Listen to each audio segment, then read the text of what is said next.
হত্যাসহ একাধিক মামলার আসামি মানিকগঞ্জ ২ আসনের সাবেক সংসদ সদস্য ও কণ্ঠশিল্পী মমতাজ বেগমের ৬ দিনের রিমান্ড মঞ্জুর করেছেন আদালত।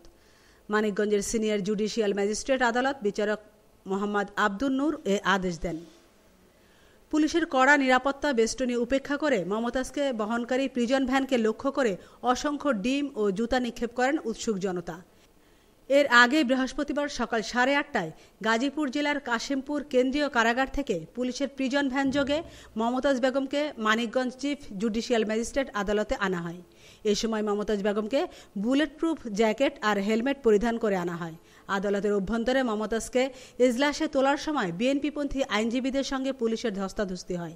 এছাড়া আদালত চত্বরে বিএনপিপন্থী আইনজীবী ও দলীয় নেতাকর্মী মমতাজের ফাঁসির দাবিতে বিক্ষোভ করেন।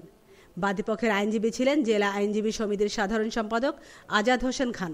তবে মমতাজ বেগমের পক্ষে কোনো আইনজীবী ছিলেন না বলে নিশ্চিত করেছেন মানিকগঞ্জ আদালতের ওসি আবুল খায়ের। আমিনা ইসলাম, নিউজ ডেস্ক, আজকের সংবাদ।